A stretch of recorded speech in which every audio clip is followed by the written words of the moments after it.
I'll be able to find. Okay, hi everybody. If you're new tonight to the group, my name is Amy Manning, and I am a reading interventionist in the Waukee School District. I facilitate the group, and we have meetings about once a month to learn about dyslexia and structured literacy practices that benefit all kids. And we're really excited tonight to host Linda Farrell and Michael Hunter to join us to talk about how and why we would use decodable text for kids. I have a couple of housekeeping things before I turn it over. There is a giveaway tonight. So if you would like to be in the running for it, I would probably need your full name and your email address either in the chat, or you can private message it on the chat if you didn't want that totally public. And maybe just write drawing or giveaway, and then I'll know you want your name in there. It's really easy for me later to go back and add that all up. I'm going to admit some people. I can't multitask very well. The Logic of English book is a really good book to learn about how our language works. And then I just found out my kids love this game, the phonics flip cards with short vowels. Linda and Michael told me that they invented this game. And you can find it on the really great reading website, and it's about $5. And it's really fun. So let me see if there's anything else.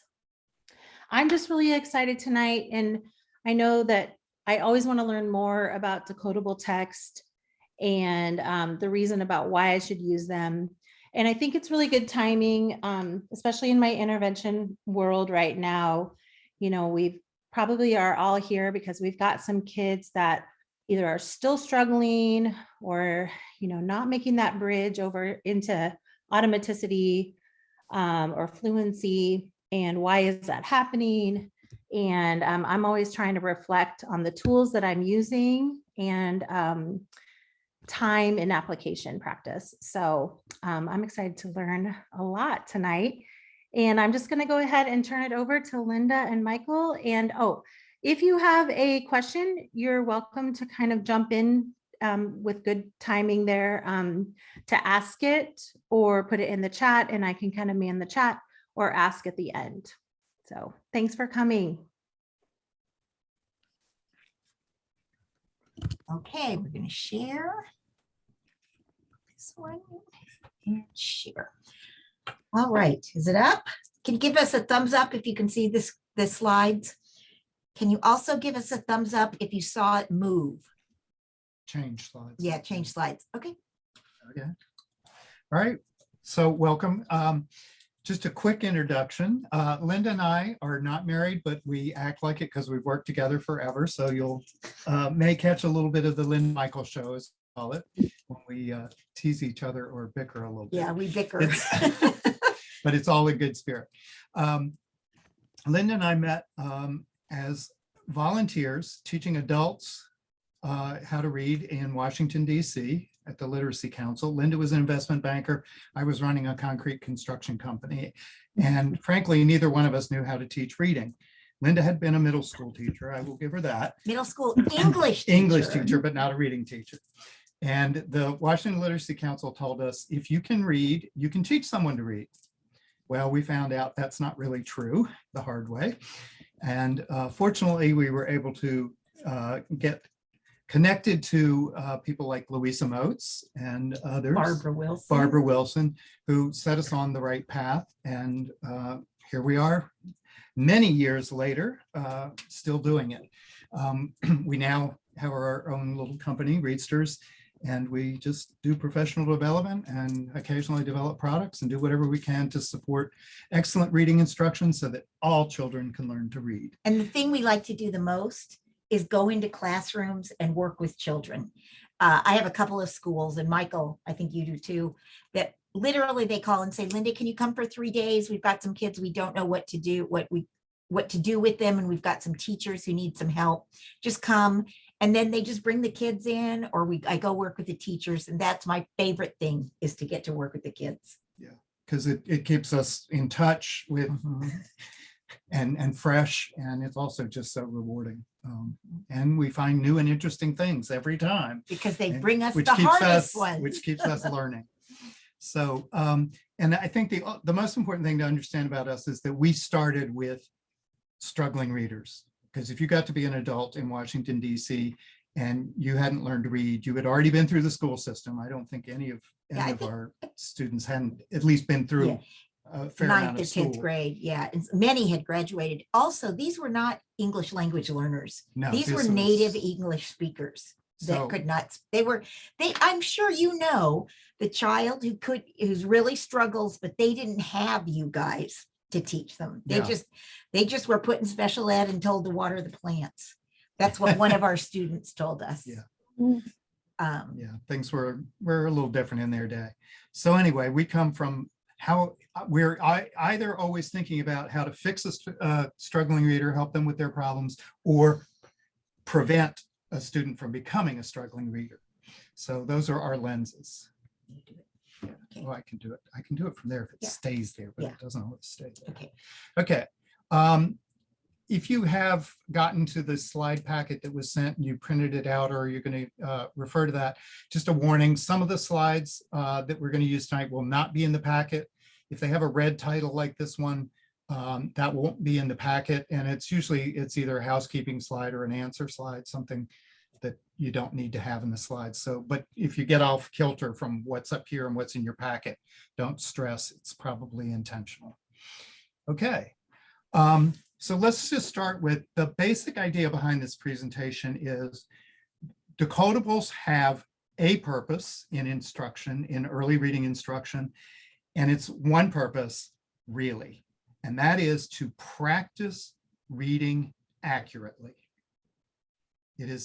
That is what they're designed for, and it's based on the way that it works is that the decodable text, and we're going to talk about this a little bit more in a minute, but is controlled. The text is controlled for only the phonics patterns that a student has been taught and has had some practice with in word lists and sentences before going to the full text, and any irregularly spelled high frequency words that they need to make a full paragraph or sentence so that it can be a text, but they have been exposed and taught those words beforehand. So the idea is that we can hold students 100% accountable for 100% accuracy with that decodable text, because they should be able to read it, because this is practice, not teaching.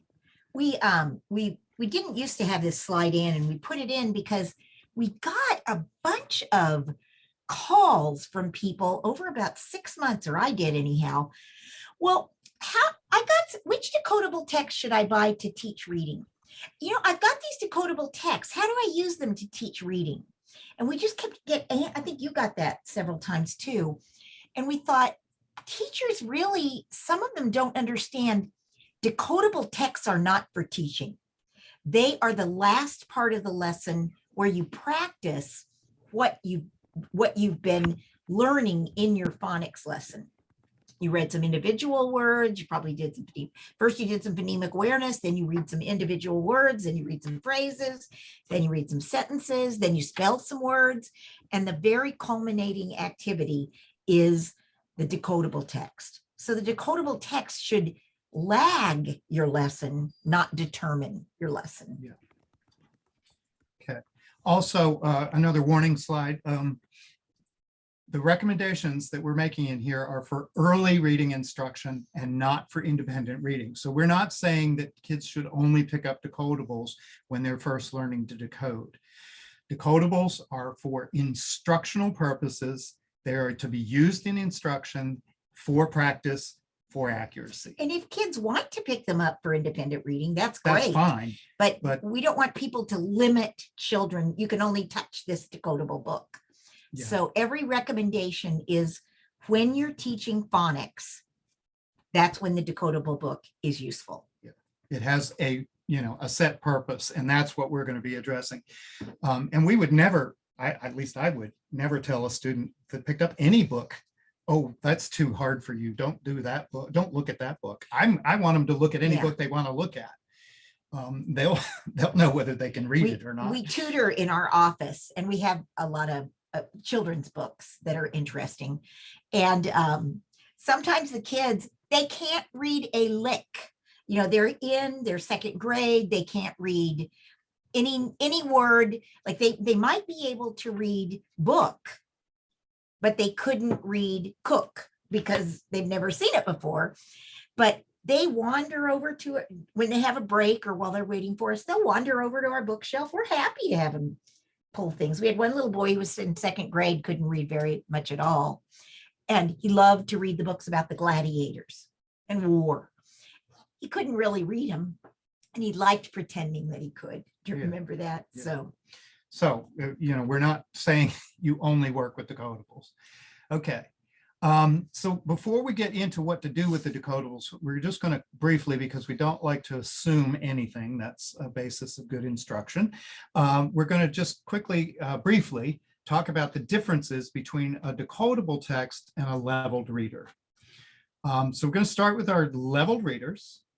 And you may recognize this leveling system if you've run into Fontes and Pinnell. And there it goes. Okay. She's trying to push the buttons for me. See, I told you you're going to get the show. Okay. Decodable readers that we're talking about are in the early and the emergent level. So because we're thinking about beginning reading instruction here. So we're not talking about advanced decodables, the higher level grades. So on this list, it would be, you know, your kindergarten and grade 1 leveling that we're talking about. So students that might be at levels A through D, those are, if they get leveled at that level, chances are they need pre-reading skills because of what we know about what's in the leveled readers. They aren't reading well enough that they don't even have any of their they're still working on their pre-reading skills. And then if they're in the E to I range, first grade leveled books, they're in beginning phonics. And so that's the range of when we're talking about leveled books that we're talking about. And that you should read. What we're going to tell you is these are not appropriate for solidifying foundational reading skills. Leveled books are. Yeah. But we're also going to tell you not to throw these away because there are purposes for them. There are. They just isn't teaching foundational reading skills. That's right. Also interesting to note that there is no known correlation between reading level and foundational skills. And so you can't use a leveling assessment that tells you which level to use to determine what foundational skills a student needs to learn. You need to use you know, a phonics screener and decode diagnostic, or you know, something that's designed to assess, or a pre-reading skills assessment that'll tell you what skills a student needs to learn. So, yes, I'm just going to admit this person. Oh. Whoops. Okay. Okay, so early level readers, the general criteria for how they create the leveling for early and emergent readers, and you guys, if you've worked with level readers, you'll recognize this. They're often what we would call predictable. They are about familiar subjects that the students already know about, so that they come to it with a vocabulary that's likely to be in the book already, and they know the topic.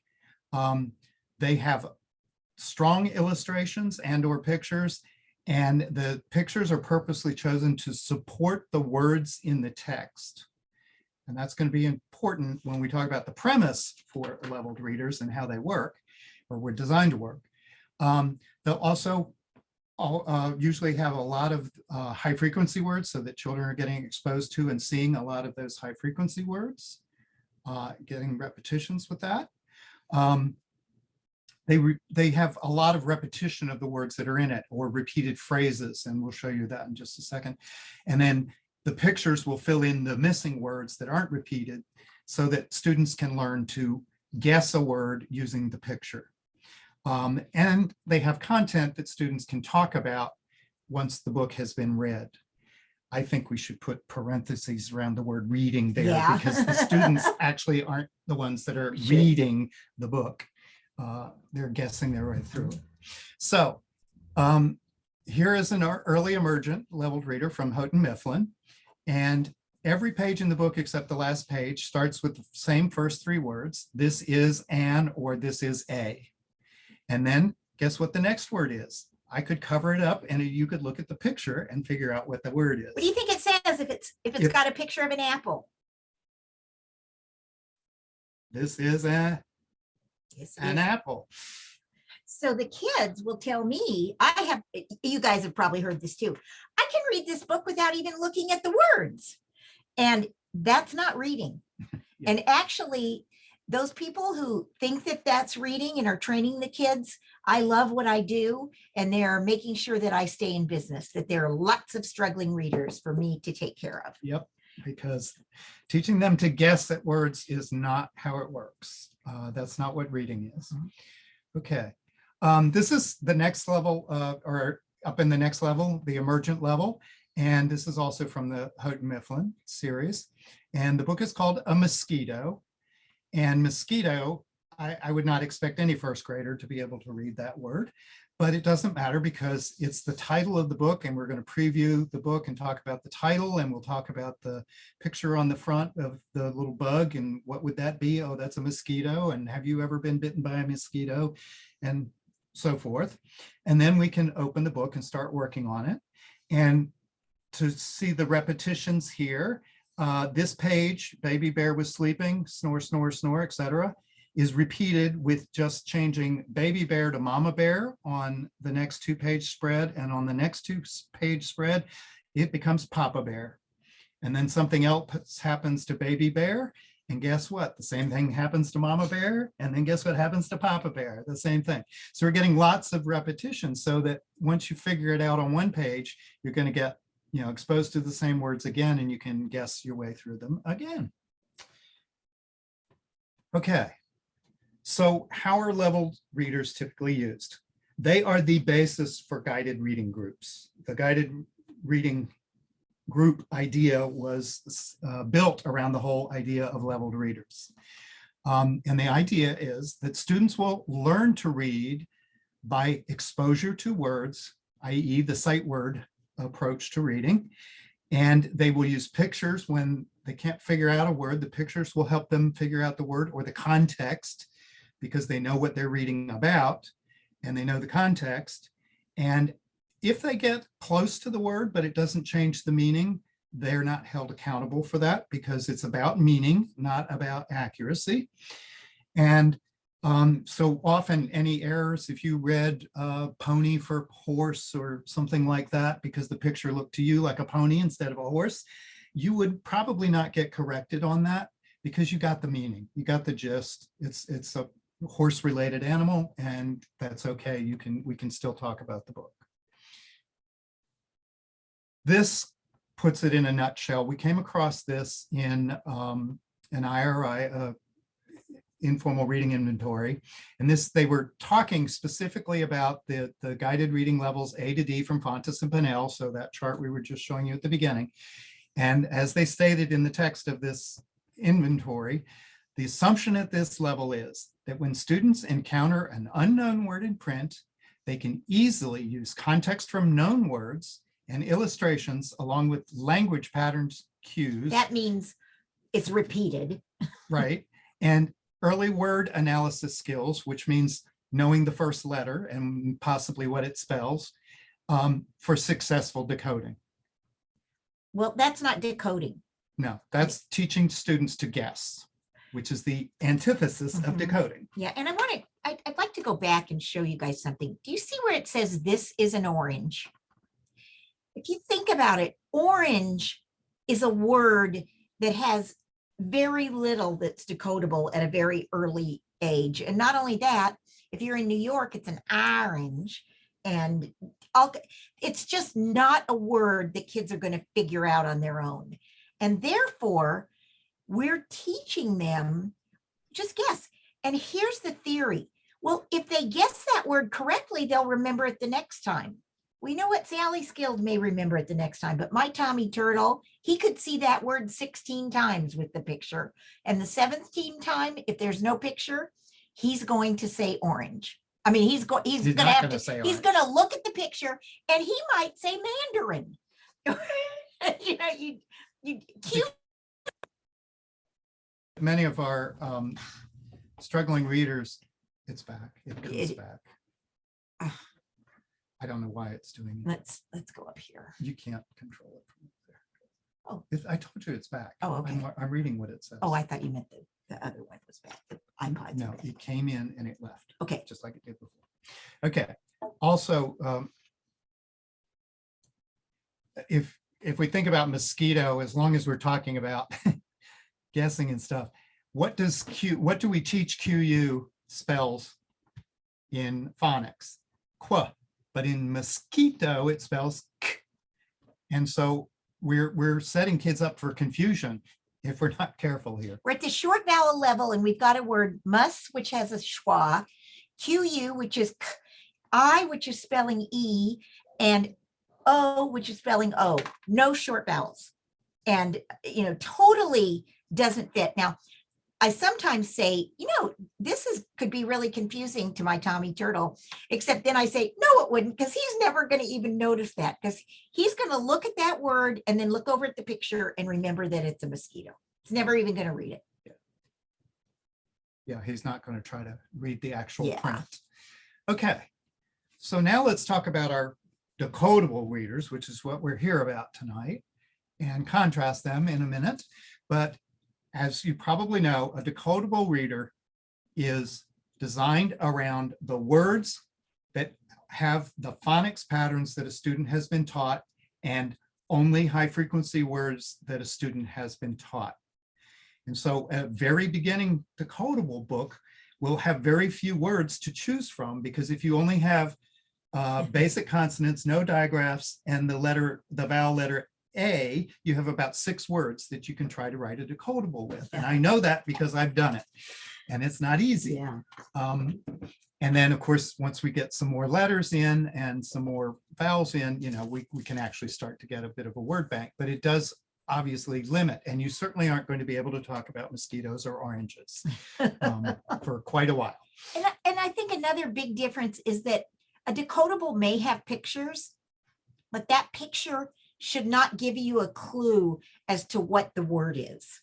They maybe support the story, but not Yeah. the words. Often- We'll show you. Yeah, often the pictures, in fact, they amplify the story. They put in some information that isn't in the print because there's no words for it. And the students will pick up on that, but it's different than trying to help the students guess the print. And we'll show you that in a second. And because the whole purpose is to have words that we know the students can read because they've been taught and practiced already to read these words, then we can hold them accountable for that 100% accuracy. And that's the goal of the decodable, is to get that accuracy practice and to achieve that accuracy. Subject matter is not going to be the key topic here, because you're constrained by the word list, you're constrained by having to deal with what you can cobble together out of the word list. So how are decodable readers used? Well, as we said earlier, students are looking at words they have been taught, either high frequency words that they've been taught, or phonics patterns, words that have the phonics patterns that they've been taught. And so it's completely decodable, hence called decodable, and they are expected to accurately read it. And if they come to a word that they haven't seen before, if it's not a high frequency word, they are able to sound it out using the strategies that they're learning in their phonics lessons. And they're applying, but the real goal is that the practice piece of getting lots of exposure of reading, say at the beginning, you're reading short vowels, is seeing that short vowel pattern time and time again and reading lots of different words with that short vowel pattern, so that it becomes automatic for you. When you see one vowel not at the end, you just are going to read a short vowel for that vowel because that's what it is. You just know to do that without even thinking about it. And that's the goal of the decodables. Yeah, there's one thing I'd like to add, because a lot of reading programs don't have a lot of decodables. Sometimes you have to pick up a decodable that might have some high frequency words that you haven't taught yet. Don't worry about it. If the kid comes to the word because, so let's say it has because in it, and just if he doesn't know the word, just say that's because, and teach him to, if he can't sound it out, to ask you.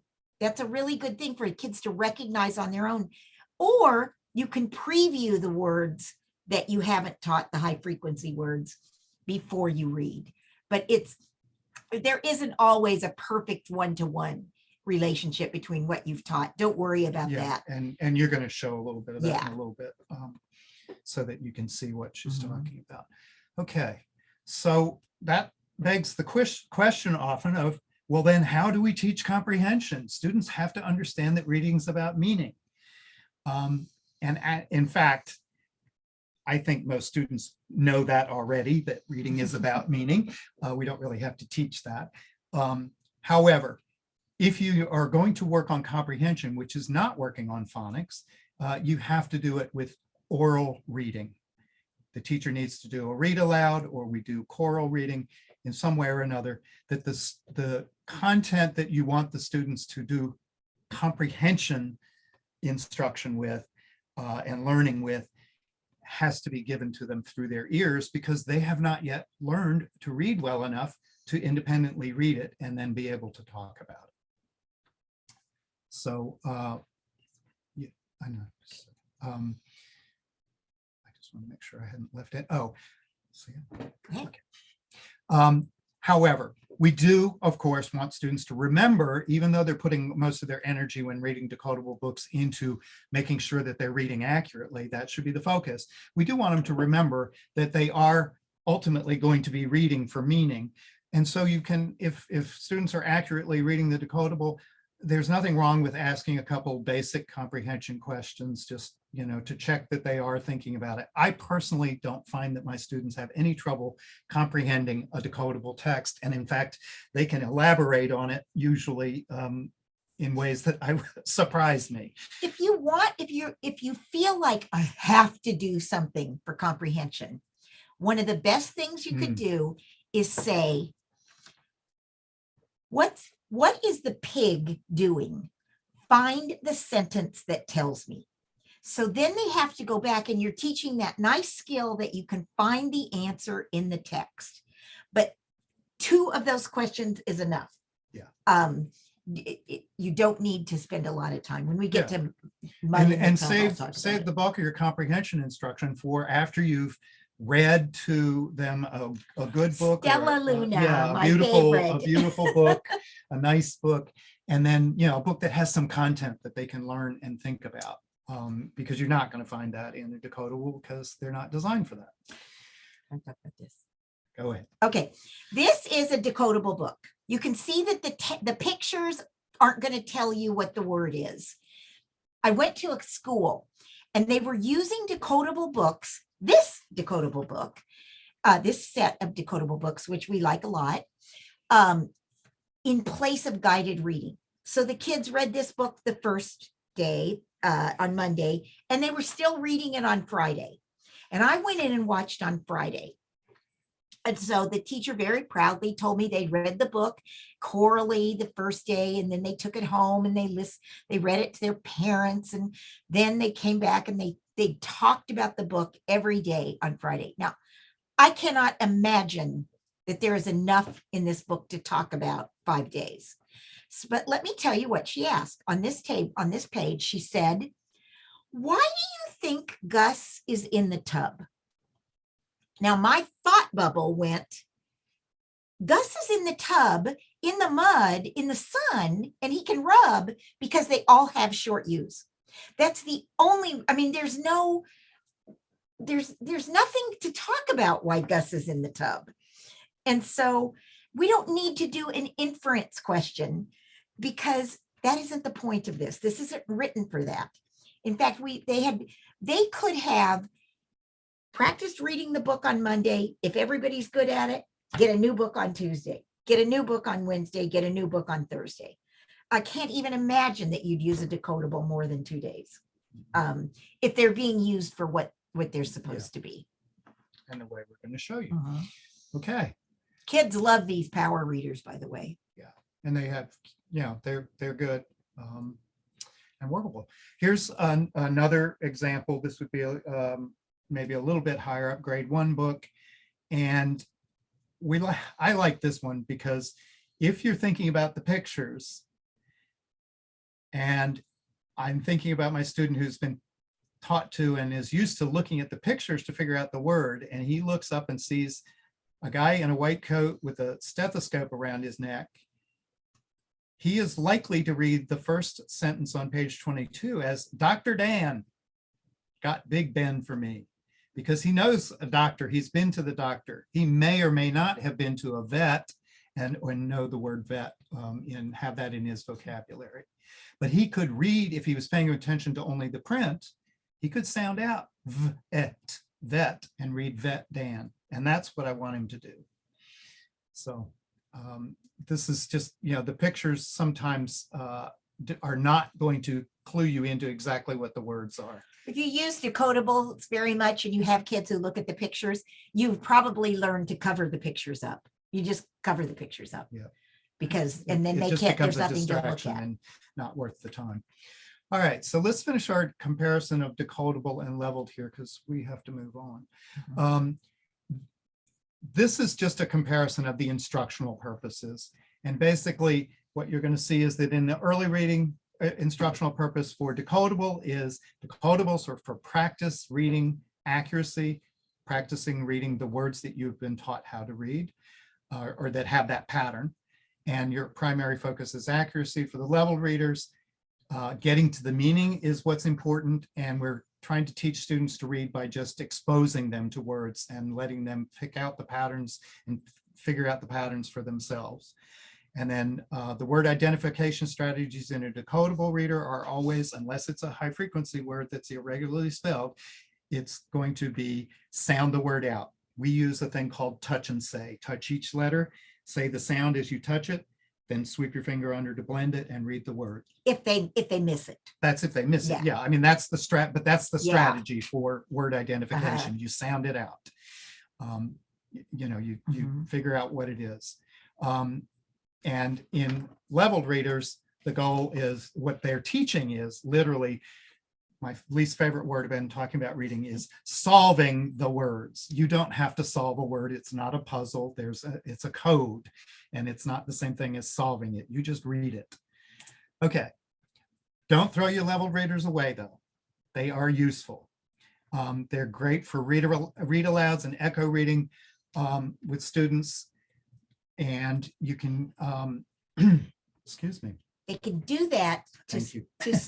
They can do that so that they learn about spaces between words. They learn about capital letters. They can learn about concepts of print. They can look at the page number, punctuation. Author versus illustrator. I mean, all of that book stuff you want to teach them about how print works and how books work. It's perfect for that, and they'll get a better story. And you can also teach from the content on the comprehension side. Now, it's going to be limited. The people who you can teach content, they are beautiful for leveled readers are beautiful for beginning English language learners. For content. For content. But not to read. You have to read it to them. You can't teach them reading from it. But sometimes you can even just use the pictures in them. Yeah. But literally, I could take that book that has the orange. I could teach the color orange. I could teach the fruit orange. You could teach about fruits. You could I could teach about their classification many of foods. fruits. There's so many things that you can do. And when I was last week in Utah, this one teacher came up to me and she said, I'm an English language learner teacher, EL they call it, and I don't have any books. And you just gave me a whole closet full of books that I can use. Yeah. Because she'd never thought about, because they're really designed to let the kids guess the words. And it's about the content the kids already know something about. because that's how they're going to guess the words. So even your English language learners know this content, they just don't know the vocabulary, and it's a great place for them to learn the new vocabulary. And this just says what we talked Yeah, about. this just summarizes And all this of is that. a And this is bigger summary. it's just for your handout. Okay, so now Linda's going to talk to you about some decodable readers. All decodable readers are not equal. Now we have, if you get the handout on page 13, there's this chart that's some decodable readers that we know about and how to get them. I'm going to start with showing you what I think are probably the most useful, very beginning decoding readers. When kids are just, they've got a short A book, they've got a short I book, they've got a short O book. And we call them the Mac and Tab books because that's the first book, but they're primary phonics. And they look like this. And they come in sets. We only use the first set because it's short vowels. And this is the back of the book. That's the back of the book. This is the front of the book. And one of the things that's nice is that you've got all the short A words that they have, because that's the focus of this book, and the high frequency words. So if I haven't taught some of these, I know which ones to look for, or I can pre-teach. I usually don't preview words with kids before they read the decodables, because I want to know that this is the whole thing. Can you read a word that you haven't previewed?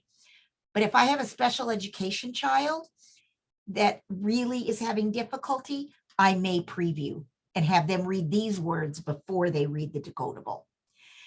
You can see that this is the number one. This is book one. Not very much print on each page, so it doesn't scare the children.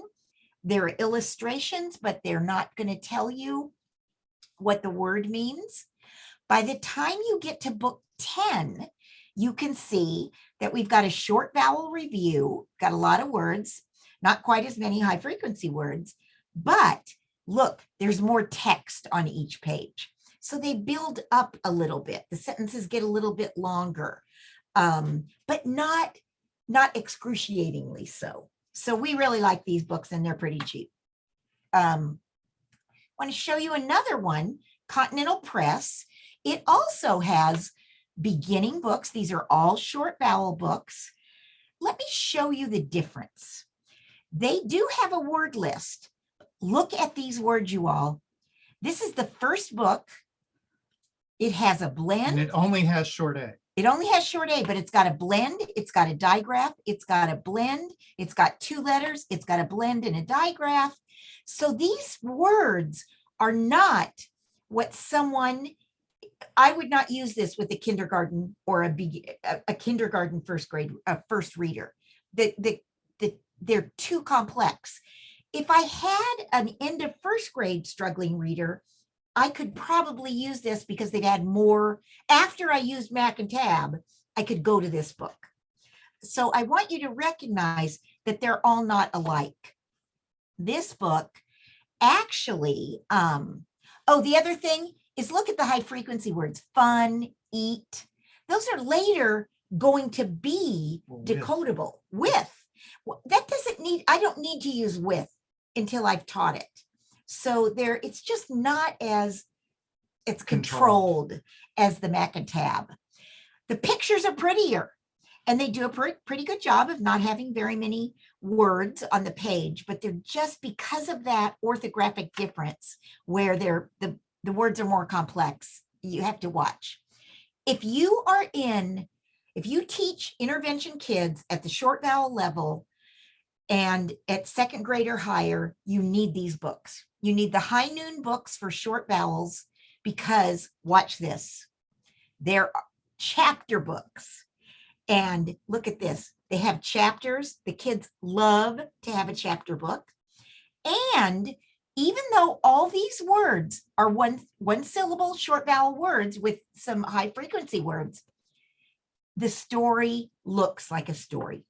So everybody who gets these says the kids are so much happier with these in the second grade than they are something like Mac and Tab.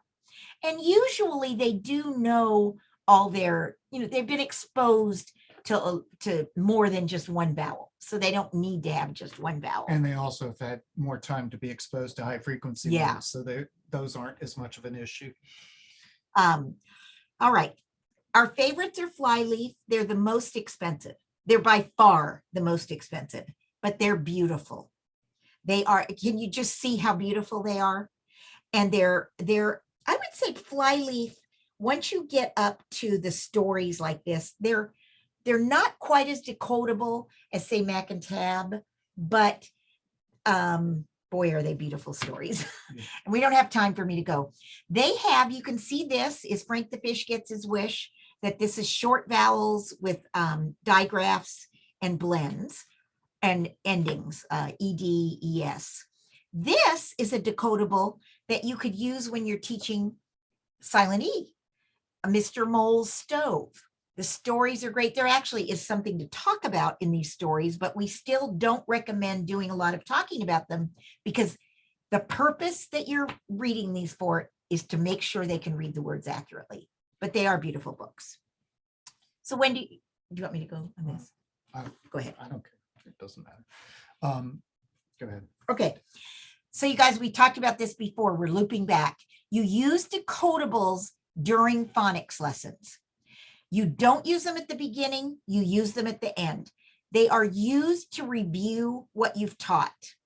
Not to review, to practice. To practice. Yes, I'm sorry, to practice. Review is, yes, review is, makes it sound like the teacher's doing the work. There's no teaching. And the teacher's not doing the work. The students are doing the work. Guys, with decodables. That's what this says. Also, try to get the kids into some decodable text 2 to 5 times a week, at least 2 times a week, so that they're in a book, even if it doesn't fit in your lesson. Just for 10 minutes today, we're going to read a decodable book on Tuesdays and Thursdays. And you guys, do not choral read decodable books. I see this all the time. You have a nice phonics program, and then it comes to a phonics, there's a decodable passage, and the kids read the chorally, and then they mark up all the words that are, QU, if that's what they're looking at. That's not the purpose. This is to find out, can you read in text without any scaffolding? And that's how I, as a teacher, learn. If I have Michael read when he hasn't read it before, no one else has read it before, and I have Michael read a page, I learn what Michael knows on his own, and then I can immediately correct it. But if they all choral read, and then they all practice the words, then when Michael comes, shoot, he's heard the word, he's heard it before, and I don't know what he can do if he doesn't have any scaffolding. So it is really meant to read, and we're going to show you how you do that later. But I can't even emphasize enough about how important it is to individual readings. Individual readings. We have emphasized accuracy, and that's the primary purpose. If you want to go back and read for rate, that's okay too.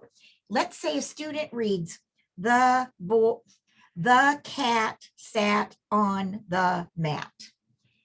Got 100% accurately. Could you go back and read that like you'd talk? So get them, once they're accurate, if you want. There are kids that I am thrilled that they can read word by word. They're not yet ready to go back to practice. That's the art of teaching. When do you know when to do that and not? So, and then we talked about this already. I'm not going to belabor this. If they want to use them during free reading, that's okay. If they want to pick up the encyclopedia during free reading, that's okay. If you're saying that. So that's just fine. And I've talked about how decodable readers are not guided reading. That you don't read them 5 times, you don't talk about them, you read them until the children can read them, and then you go to another one, and then you go to another one. It's just for that practice of accurate reading. Okay. So let's talk about how do we use the text. First, we're going to show you how we prepare them, and then we'll show you how we use them in small group instruction so that everybody has a turn to read some of the text that they haven't read before. and have that individual turn that Linda was talking about. So we divide the text into sections. Can we stop? Can I just talk about, you can have text without pictures.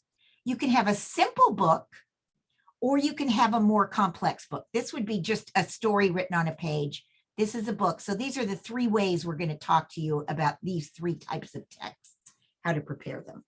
Okay, so text without pictures, we just break it into reasonable chunks. We don't want to overdo, you know your students, and we don't want to kill them with too much in one section. But it needs to be more than just a couple sentences, because otherwise they're just reading a sentence. So we want at least 2 sentences or so in a text.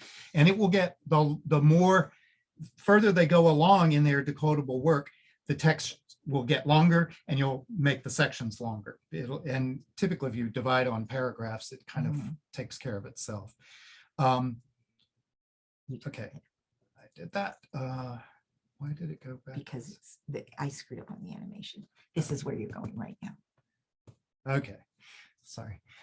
Okay, once you've divided it, then label each section. We use letters A, B, C, D, so that you can direct when it's Kristen's turn to read. You can tell her you're reading section C. Start first word on the section C. Everybody, get your finger on the first word on section C and follow along. So it's just a way that we know where they are. We also count the words ahead of time and put them where everybody can see them on the text, so that we can tell them if they miss 1 or 2 words, we can tell them how many they got right before.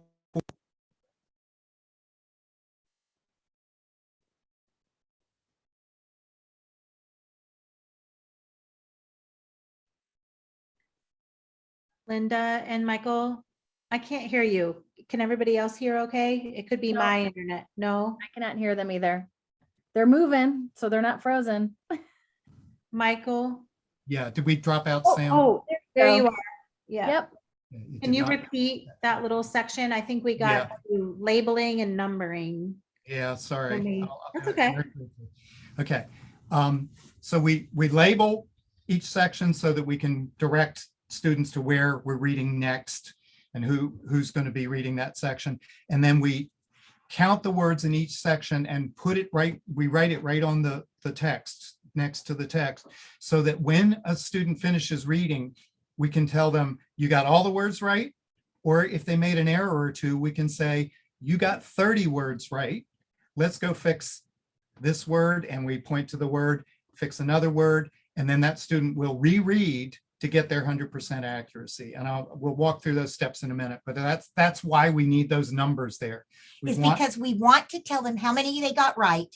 They never hear. These kids always hear, you made a mistake. This is what you did wrong. We're going to start out with, wow, you read 30 words correctly. Yeah. And even, if you had 16 words to read and you only read 4 correctly, we can just still say, you read 4 words correctly. And our thought bubble is, wow, And then this we're is gonna way that too should hard. never happen. We shouldn't have put you in that text. And we can think to ourselves, well, that was a mistake. I put you in the wrong place. Okay, simple book. Often we'll either divide it, we'll use the pages for the division, or we may, if the students are ready for it, 2 pages per section. And then we just count. We don't need to label them because they've got page numbers. And then we just, but we do count the words on each page so that, or in each section, so that same way. Okay. More complex books like those High Noon chapter books, again, just divide them into sections, count the words, label each section. So it's. I just want to say, can you see the arrow there? That lets the kids know that you aren't done there. You have to go That to the section next. goes That across the section is page. longer because that one paragraph wasn't enough for this particular group. Okay. So here's how it works. You've got your small group. Each student is going to have a turn to read a section. As one person is reading aloud and you are tracking, every other student is also got the same text and they're held accountable for tracking along. And they are called the checkers. Once the student has finished reading, the teacher will, before the teacher says anything, about to the student, the teacher will say checkers, and the checkers have one job. They either give a thumbs up, which means they heard all the words read correctly, or they show a helping hand that says they heard an error. Which the kid needs some help. That's So a it's helping gentle hand, way of just saying, oh, I helping think hand, you yeah. need some help. Student needs some help. Okay, the teacher will then take over and say, you got 30 right, and guide them to the ones that they need to fix. And then that student will reread and try to get them all right. We will repeat that up to 3 readings for that student. If they can't get them all right after 3 attempts, then we have to make a note to ourselves to, before we get to our next reading of Decodable, to figure out what it is that's getting in the way from them being able to read the same section 3 times and still not get all the words correctly. But then we have to move on to give other students their turn. Let me go back to the checkers for a second. When you first set up this routine, it is important that you also set up that the trackers are held accountable for tracking, which means everybody's finger should be, or actually the checkers often will have a pencil where they can lightly put a dot under any word that they think they misheard and make a mark so that they know to do a helping hand at the end. And how to get the kids accountable is I, as the teacher, am looking around and I'm saying, oh, Billy, you're reading beautifully, but you have to stop because everybody's not tracking. Yeah. Or another way that I've sometimes done it too is when I see people aren't tracking, I'll say, Billy, you're going to have to stop. Everybody freeze. And I want to see what word you're on.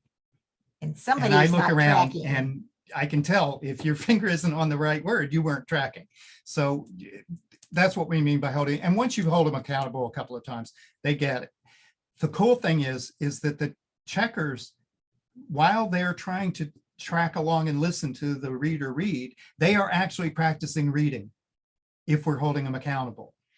And so they're actually getting practice. We just can't monitor whether they're getting it right or wrong. And that's okay. If you heard 100% accurate and you get some helping hands, doesn't matter, because we don't care that they heard errors. What we care is that they were actively engaged and tracking. They'll have their turn to show us the errors that they heard that weren't there. Does that make sense? Can I ask a question? Do. So would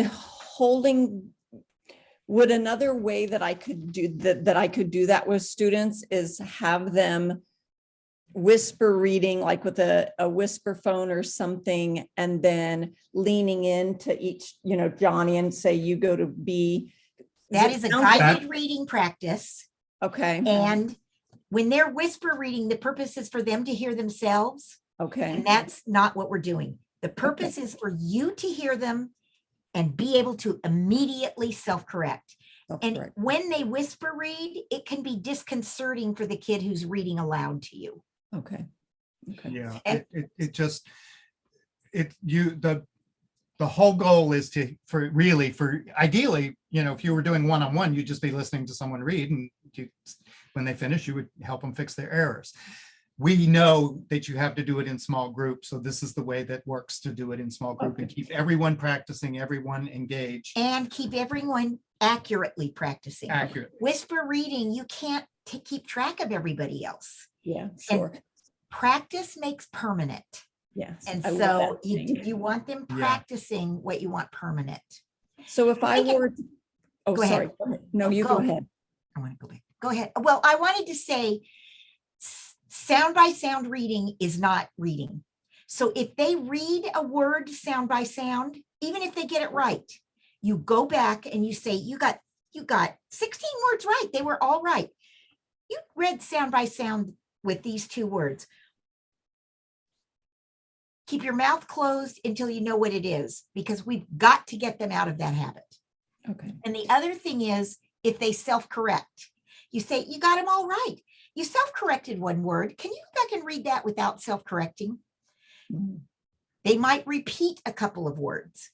They might go, the boy went to, and you say, you got them all right.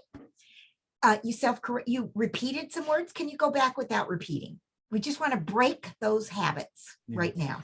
Yeah, we So really what just think of the repeats as self-corrects. And Okay. so a self-correct, you got them all, but you're going to go back and not do that because it's a stammer. It's a myth, an error. Yeah, it is because what's happened is they kind of got lost their steam and they have to go back and figure out what they're reading again. And we want them Just to read, Good. just read through. No, we want, that is not a good habit Yeah. to have. So what would you say if you're working with other teachers and they say, but that's popcorn reading and we keep hearing no popcorn reading or no round robin reading? How would you? Okay, I have get what you're been saying about the engagement. in the last, it's the engagement. yeah, can I piece. say something? In the last, Yes. I've been in 2 schools and at a conference. I have had that question at least 3 times every place I've been. Popcorn reading is like in science, when this person reads this, and what someone explained to me is the purpose is to make sure that the kids are reading it. Mhm. Okay, this is not that. This is pointed reading. It has a purpose. It's focused practice. Yes. And it's focused on the accuracy practice. It's not to make sure that everybody's Sure. reading the text. Yeah. Which And is that fine. makes sense. I thought that And was round very robin useful. is to just have everybody take a turn reading the text so that everybody gets to hear the text. That's really what round robin I is think about. it's sort of like popcorn. It is. It's Yeah. the same purpose. It's just that the book's getting read aloud. It's a Yeah. way to make sure the book's getting read Yeah. aloud. So what we're doing is making sure everybody's doing something. That's But there's no accountability for engagement when one person is reading. And that's the big difference. Right. Is is that your having the engagement. checkers, we're Yeah. holding everybody accountable for actually reading along, Mhm. but we're getting to hear individuals so that we can tell what they're doing. Thank you for clarifying that, because I know that question would come up. That's Oh, it. it comes up all the time. Okay, so just a reminder that our focus is 100% accuracy, no self-corrections, no repeats, and no sound by sound. And we're not timing. This is not, we are not worrying about fluency at this point. Linda has talked about that if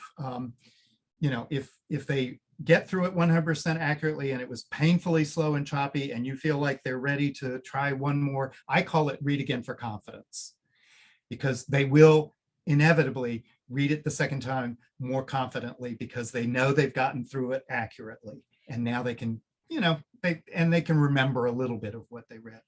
There are, well, there are 2 reasons there's no 3-second rule. That's the thing that's going to come up next. The kids get as much time as they want. Here are 2 times when I won't give them as much time. If they look up, they got to look down at the word. And it happens all the time. Kids look down and they think that magically it's going to appear. And sometimes it does because the teacher tells them or another kid tells Sally them. Smart tells them. Yeah. So the other reason is sometimes if they take more than 20 seconds, they're just not going to figure it out. And I might say, would you like some help? And preferably they will ask me for help. That's what I'd really like. But literally, I will wait 30 seconds if I think that they're really working on it. And once I do that, I'll have kids say to me, don't tell me, I can figure it out. You've had that happen. Yeah. Don't tell me, I can figure it out. Much better for them to take 30 seconds to figure out than for you to give it to them immediately. Because they don't learn anything from you giving it to them. We think they do, but they don't. They have to process it themselves. That's the whole point. And again, we think it's so important, especially if you're working with struggling readers, that you start with that positive error correction. You got X number of words right, and you just say it positively, even if it was not not even 50%, doesn't matter. You got X number right. Let's fix the rest. And you guys, it's 9 o'clock. We want to show you, some tracking charts, and we're willing to stay later, but we understand if you have to go. I think we can do this in 7 to 10 more minutes. Yeah, we'll make it quick. And we already answered this one. Yep. So we don't need to talk about it. So we do have tracking charts that we have put together, and we're going to show you a slide that they're available for free on our website. But they look like that.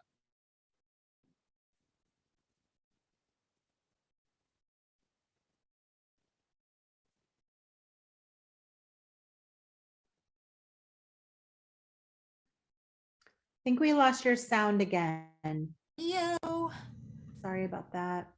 No, it's on our end. It's I don't know something what it bizarre is. happened Yeah. on Linda's computer. She has the worst computer luck of anybody I know. I do. I'm Um, We have the same computer and her computer does things that mine doesn't do. okay.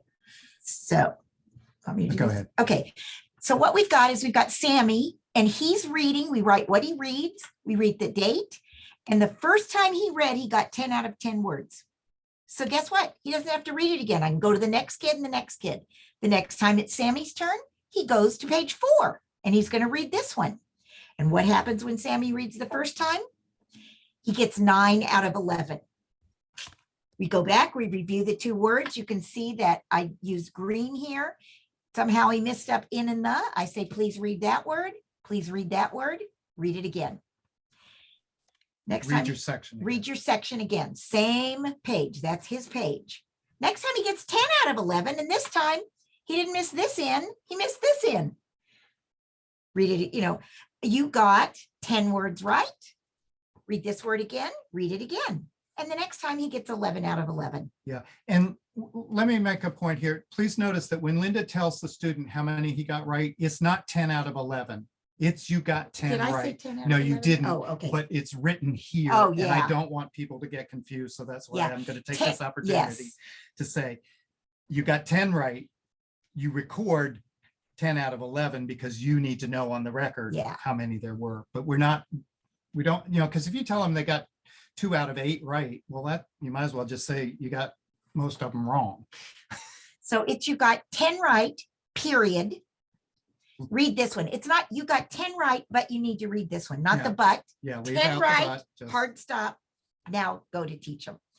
You guys, so then what about comprehension? Well, we already told that we've already talked about that. They don't have much to talk about. And you wouldn't do anything with comprehension until you finished the whole Yeah. book. Accuracy. Everybody's had their turn to read and they've all read it accurately. Uh-huh. That would be the only time that you might then go back and say, okay, we've read all that book. I have a question for you. Find where it tells us that about the mud. Yeah. And then you'd have to find the mud is not hot. Yeah. All right. Optional reading and tracking for prosody, for fluency. Let me show you how this works.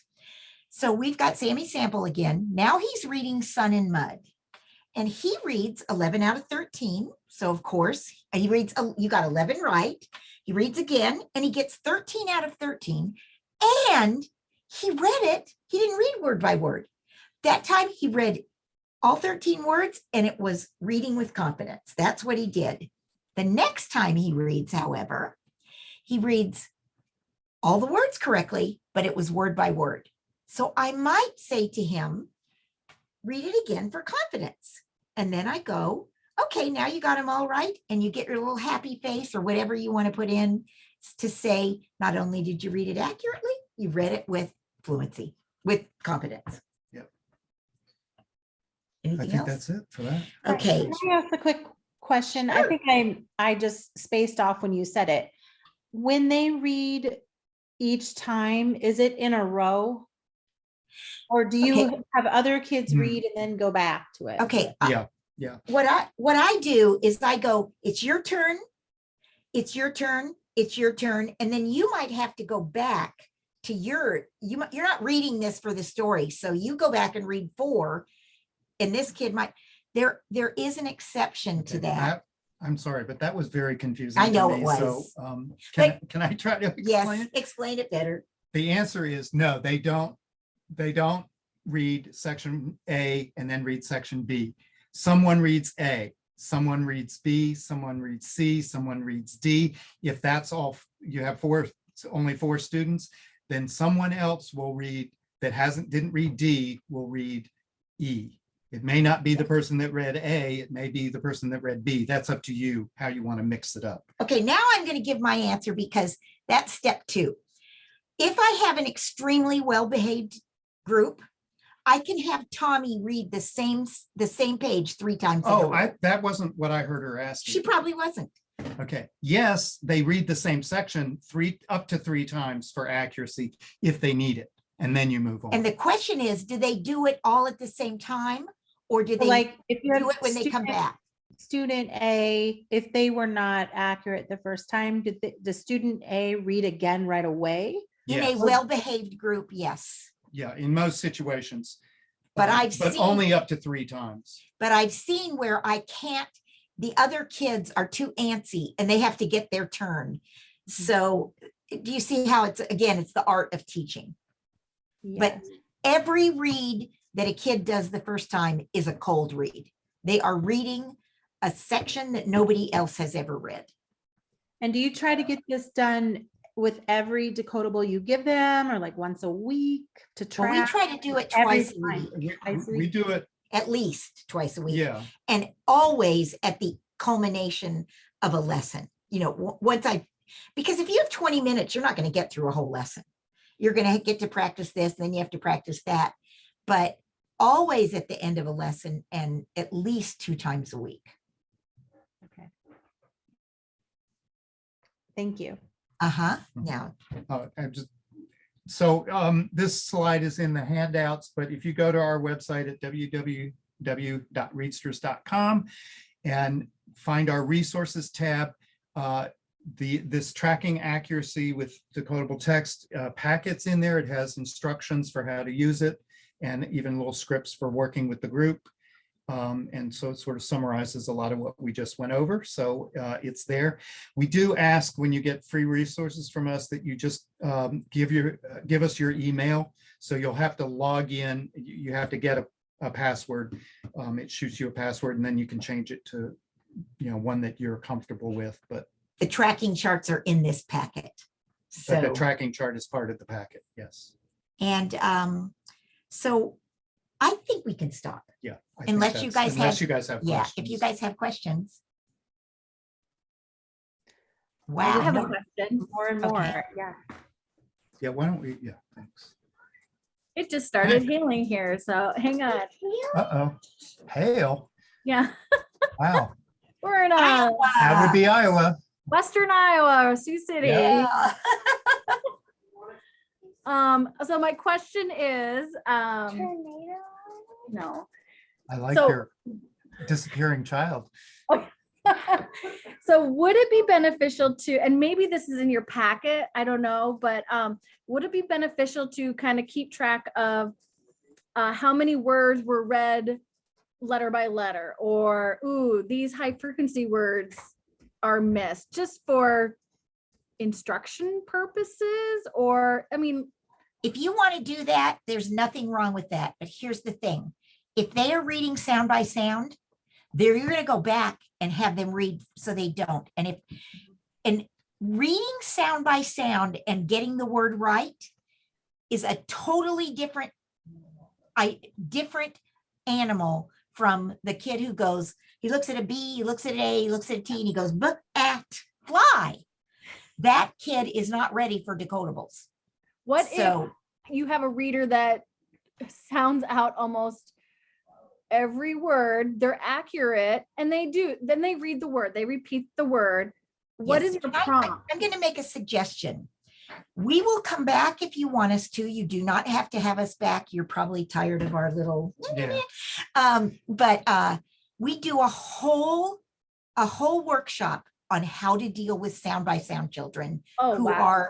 who go at Yep. that. And All then right, the next Amy, time they put 'em see down. it, they have to go at that. And the next time they see it, they have to do that. Also, if you don't want to have us back, you can, Oh, yeah, there's a good link point. on our website to a recorded session. We've already had that one recorded. I think it was me doing that one. And also you'll see, if you go to that link and watch the recorded session, you will see in it a video that Linda did for Reading Rockets with a student named Callista, who is a sound by sound. So that's another resource, is go watch the Callista video. But we'd be happy to come Yeah, we'll back. come back. It's just, I mean, I'm we not did trying- happen to have that one already Yeah. available. No, thank you. I appreciate that. Well, they gave me a list of several presentations, and I kind of want to sign up for all of them. So might have to go to a paid presentation after that. We actually, a lot of people videotape us, and We don't get them we back. don't get them back, but we put them on our website. We put a link on our website. So you can see those. And the reading rockets, in spite of me not being the best teacher in the world, they are pretty instructive.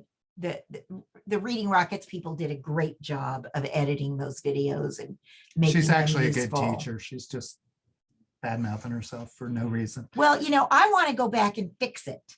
And they didn't let me. Like, if I thought if I made a mistake, they wouldn't they said, you cannot stop taping. You have to tape for 25 minutes. You got 25 minutes with every kid.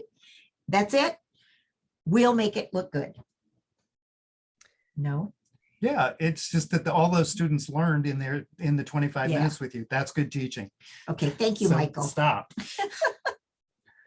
Can I ask kind of a two-parter before we go? Yeah. These are always on my mind, and I know some of the members and I spin around this topic a lot.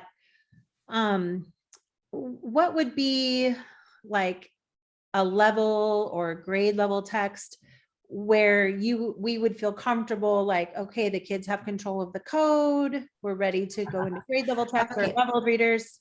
We'll go back. We actually have that in the session, and we didn't quite get there. Is that the right place? And I'll let Yeah. Linda, I'll let you do this one. but, Okay. There it is. This is the question you're asking, I think. When are they ready so that you don't have to, in your phonics lesson, always use decodable text? This is a chart. It's in the back of the handout if you printed it out, which very quickly gives, these are the pre-reading skills that kids need to have. You have to have these skills in order to be able to read. So we can also talk about what are pre-reading skills someplace else. But once you get down here, you start teaching, you're going to teach words with short vowels. Our scope and sequence are controlled vowels. Some scopes and sequences, most have silent E next or open syllables. Ours then goes to silent E. Here's what we have learned. When children can read 1 and 2 syllable words, real and nonsense, with short vowels and schwa, are controlled and silent E, they are ready now to have a lot less, they're ready to do what David Scher calls self-learning. They're confident enough with the code, unless they're totally sped or cognitively, I mean, there are at the bottom end of the spectrum, that doesn't work. But that's when our struggling readers, we hold them to decodable readers when we're reading. And then after that, we might actually just use a decodable reader at the end of, like, when we teach silent E, we don't have to have all silent E books, but at least one silent E. Just so that they demonstrate to us that they've got accuracy and they can read this new pattern with accuracy. But then we can also have them start using some leveled readers because we know that they can. Or non-decodable text. Non-decodable text. Yeah, it doesn't have to be a Doesn't leveled have to be reader. leveled readers, but. And then just to let you know, if you have a typically developing reader who's not dyslexic and who just, sometimes you can start doing it right after they can do short vowels, 1 and 2 syllable words. I mean, but there's a big difference between typically developing and struggling. Yeah. And what if you try this out and give them a leveled reader and then they start guessing? That your job, first of all, they should be out of the habit of guessing. Right. And when they go to the non-decodable text, your job is, if they misread a word, here's what we do.